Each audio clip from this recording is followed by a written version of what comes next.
Dorie and Joyce Ladner are sisters. They were born in Palmer's Crossing, Mississippi, right outside of Hattiesburg.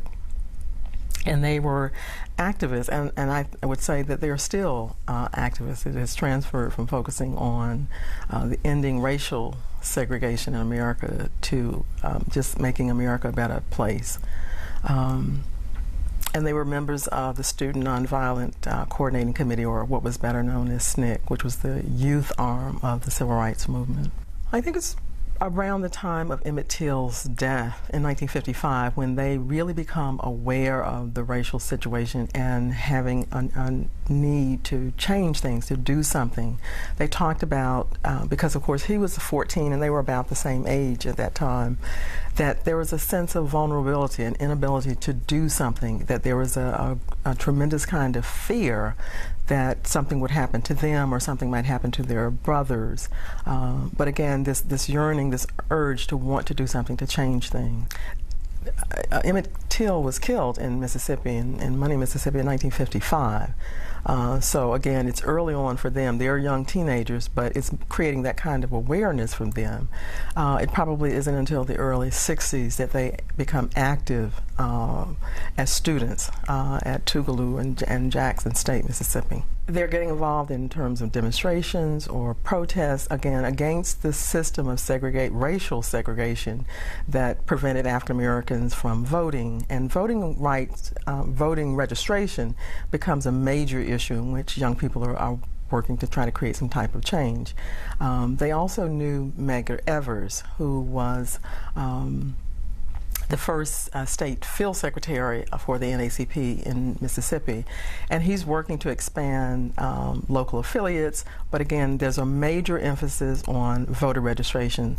And historically, if you go back to an earlier time period, African Americans after the end of slavery, although you have the 14th and 15th Amendment that gives them rights to citizenship and due process and the right to vote, there are a number of measures that white developed to prevent African Americans from voting, whether it's poll taxes, that is that you have to pay a certain amount for poll taxes, you have to bring those poll tax receipts, you might pay taxes in one place and have to vote somewhere else, or you have literacy tests were probably some of the most egregious because they were in some ways really ridiculous. You might have an example where you would have to count the bubbles on soap. And if you, I mean, it's totally impossible to be able to do something like that. Or you might have to count the number of beans in a jar. That would be a literacy test. Or you would have to interpret the Constitution of the United States, and you would have to interpret it to the satisfaction of the person who was the clerk or the registrar at the time. So again, there were a number of kind of devices like that that prevented African Americans voting, but you also had the kind of violence and intimidation, and sometimes people were killed or lynched for trying to be a good citizen. I feel like there probably wouldn't have been a civil rights movement had it not been for young people and women. Because young people made up the bulk of those persons who were actively involved in terms of being grassroots activists and foot soldiers. But women also played critical roles as leaders in every aspect of the civil rights movement. You have someone like an Ella Baker, who sort of had her hand in both worlds. She was the first person to be the director at the SCLC, the Southern Christian Leadership Conference. You have people like Septima Clark, who had worked at the Highland Folk Center and learned about citizenship schools and went back to South Carolina and began to develop and create the model for citizenship schools because she was a teacher. And for her, she felt like it was really important for people to know how to read and write. And if you're going to teach them to read and write, you can use the Constitution, you can use those things that they would need to know about being, again, a good citizen as a way of teaching them. Again, because they were assuming all kinds of roles, from being grassroots activists, people who were involved in direct action, to important leadership roles in every sense of the word. So they would have those kinds of women as role models. I think about Pauli Murray, who attended law school at Howard University here in Washington, D.C.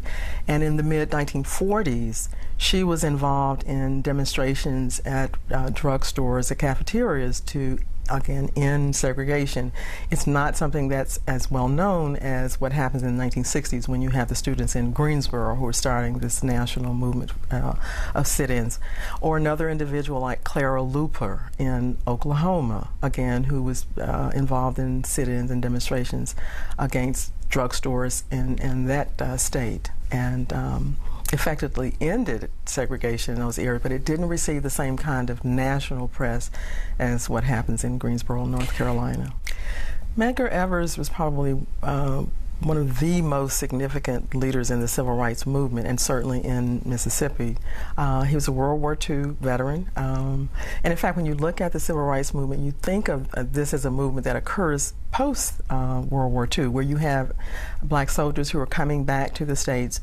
They have fought for victory abroad, and now they want victory at home, to be included as citizens in America.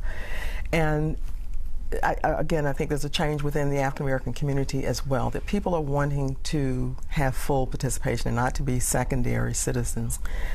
He tries to, at one point in 1954, this is post the Brown versus Board of Education cases passed, but you also have a less well-known or less celebrated case of the Sweat v. Painter case in 1950 that actually opened up higher education.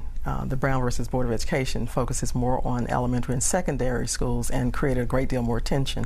But he tries to enroll in the University of Mississippi's law school and was rejected, and then really becomes very active in the NAACP again, helping to develop local affiliates, but really focusing on voter registration and, again, efforts to end desegregation. He was also involved in helping to investigate crimes against African Americans that were race-based kinds of crime.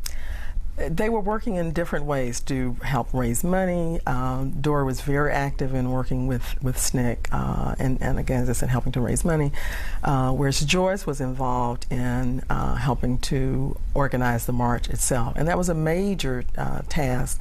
She was working out of the New York office, and while working on the march on Washington, of course, Medgar Evers is killed in June that year. And for her, it was for both of them, it was a very painful kind of experience. But she wanted to go home and go to the funeral, again, because her family knew him, they had worked with him, he had been very supportive while they were in school. And the other person who was working with her said to her, you know, he would want you to stay and continue organizing and working on behalf of this march on Washington. So she ends up going to the New York office and working with Bayard Rustin, who was really the brains behind sort of the day-to-day operations and logistics of making it happen, because of that kind of commitment that she had, and she wanted to honor his legacy as well.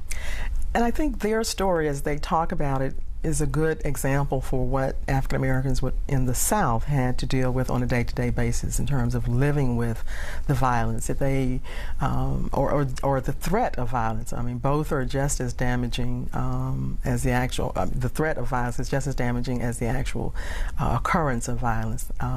When I talked about the the Emmett Till situation, where they were afraid for their own lives because this was something that was real, this is something that could happen for them. They knew and had experienced one of the NAACP offices being bombed in that area.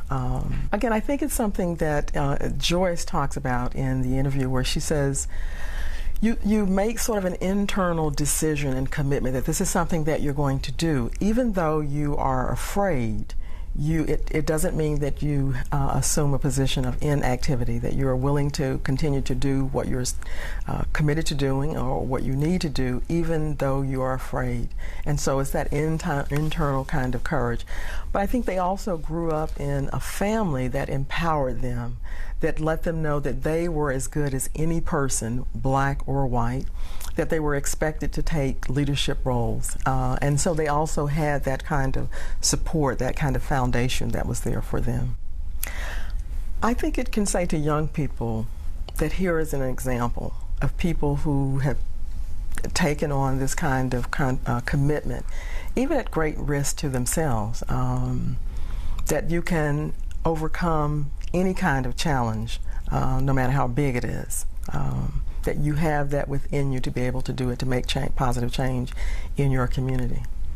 I think that, again, once you realize, Dorie is a writer, an author, a professor.